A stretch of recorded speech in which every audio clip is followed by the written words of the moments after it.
Welcome to The Good Ride. I'm James Beastie, and we're pouring for snowboard gear, but it's the kind of porn you can watch in public and it won't get weird. This is the Jones Storm Chaser 2025. And we're redoing this review because, as you can see right here, it's got some camber. The shape is very similar, almost the same, but the camber profile drastically changes the ride, so you're gonna wanna hang out and watch this. I got this in powder, of course, a couple different pow days, light and fluffy, softer, thicker. Then I got it on some groomer days as well, because this camber profile now is very fun to turn on groomers. When it comes to sizing, this 52 felt right, and this would be the size I would buy. In the past, I felt the 52 was too small and bucky for me. These days, with this new camber profile, it seems to fix that. I wouldn't want to go 57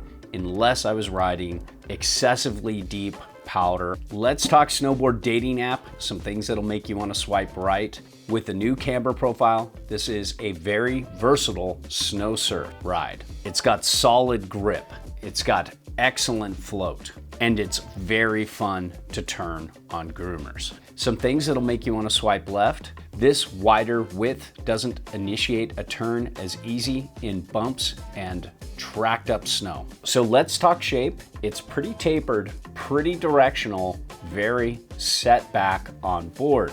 There's about 20 mil of taper with this new shape, but it doesn't feel like that super tapered, tail light, nose heavy board. You feel much more centered on board than you would think. Now this is the part you all want to see, because there is now a very new camber profile to this. In the past, there was just a little bit of flat between the feet with a lot of nose rocker and a lot of tail rocker. So it felt barely stable. It felt like a smaller board. This new camber profile completely changes the on-snow feel of this ride. You can see the camber starts right about in the middle of the inserts and then slowly rises up to a decent little bump near the back inserts. And you can see right here again.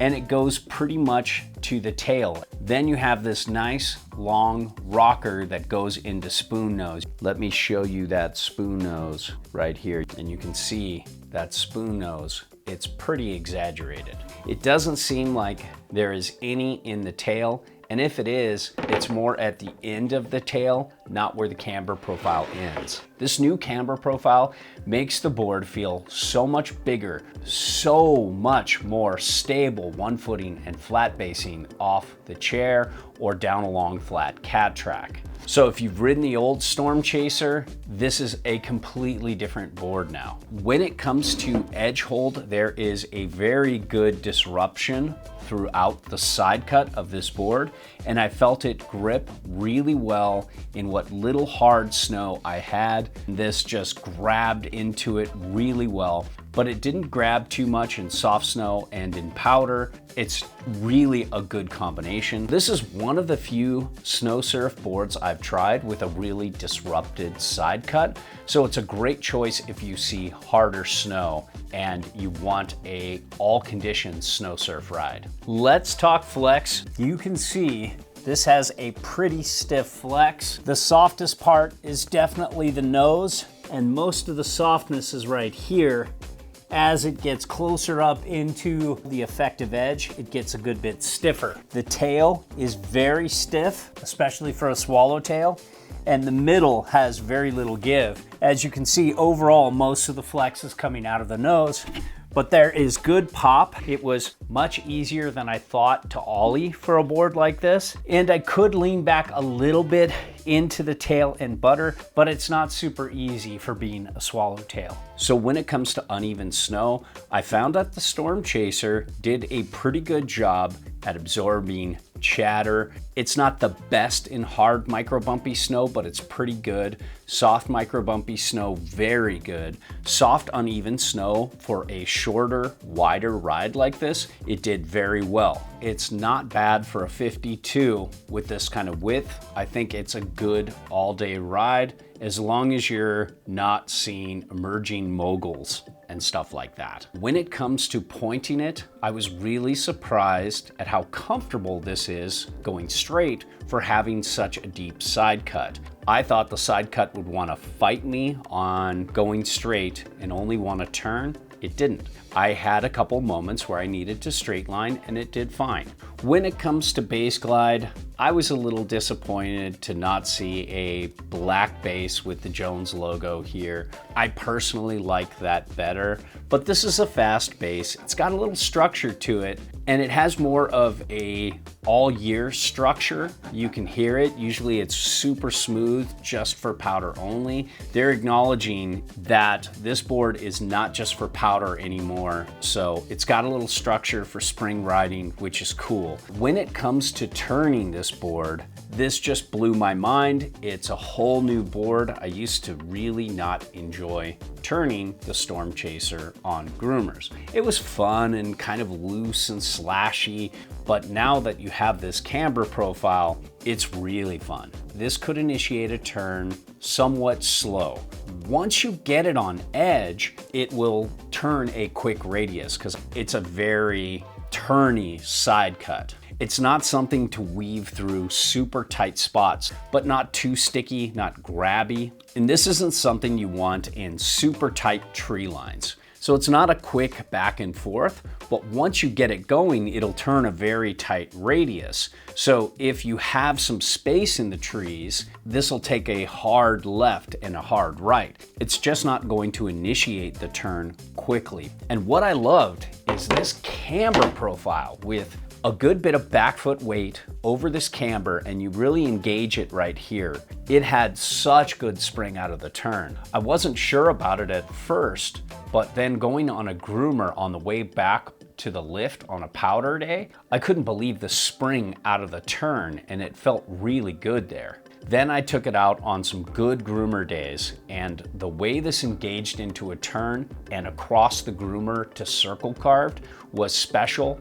I loved the spring out of the turn. It feels like there's more camber here than there is, and you could use this as a daily driver. It does feel a little bit more back foot friendly. Most of the spring is out of the back foot, so you want to engage that turn off your front foot, lean into the back foot, and let that drive you out of the turn. This is a very fun board to carve. If you don't take it out on groomers, you'll be missing out on a complete life. So let's talk powder float. I got this in some pretty deep snow. This isn't the best for low angle powder because short wides just don't keep their speed like longer, bigger powder boards. But if you see more medium-ish angle powder days than we do at Mount Bachelor, this is a great fit. And I still didn't have a lot of trouble keeping my speed on really deep days. You can see this has a very good setback on board.